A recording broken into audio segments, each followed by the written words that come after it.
We have a quadratic expression, and our job is factor it completely by completing the square. There are several versions of completing the square.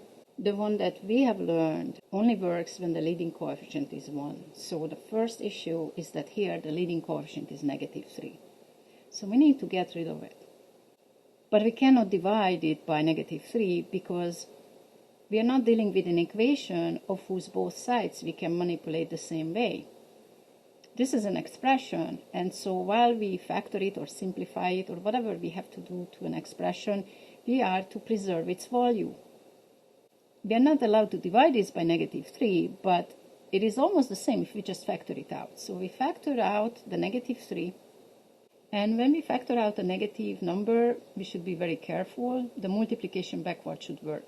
3 times 4a is going to be 12a, but negative times negative will give us that positive. So -3 times -4 is +12. And similarly, -3 times -5 is that +15.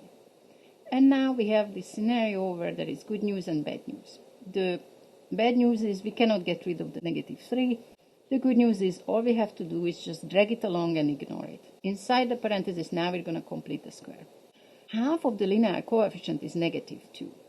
So our complete square is going to be a minus 2 squared, which when we expand, we get a times a is a squared. Then we get a -2a and another -2a from O and I in FOIL. And finally a +4. And we combine like terms, which came out from O and I in FOIL. And so we get a squared minus 4a plus 4. Now this complete square here is special because it has the same first and second term as our expression. And so when we complete the square, we're going to push this expression towards here. We have the same issue again. We want to see a +4 here, but we are not allowed to just add 4. So what we're going to do is called smuggling. We're going to add 4 because we want it there.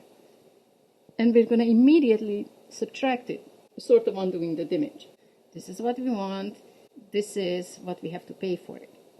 So now we add this 0 to this expression, thereby we preserve its value. And now the first 3 terms can be rewritten, and if you're not sure, here is the helper line. A squared minus 4a plus 4 is the same as a minus 2 squared. And now we just combine these two like terms. We have -4 and -5, so that's -9. All right. So now 9 is 3 squared. Recall the difference of squares theorem that states that every time we subtract a square from another square, that can be factored into a pair of conjugates, x plus y times x minus y. In this particular case, we have a complete square and another square, and they are subtracted. X will be played by a minus 2, and y will be played by 3. And therefore, x plus y will become a minus 2 plus 3, x minus y will become a minus 2 minus 3. So we factor this difference of two squares via the difference of squares theorem into a pair of conjugates. And now we just clean up. -2 plus 3 is plus 1. -2 minus 3 is -5. And that's our answer. If we have time, we should check. It's sort of walking backwards the same path. We can check via multiplication backwards, right? Think about factoring, the multiplication backwards should work. So we can FOIL a plus 1 times a minus 5. A times a is a squared. Then we get a -5a and a plus 1a. That's minus 4a.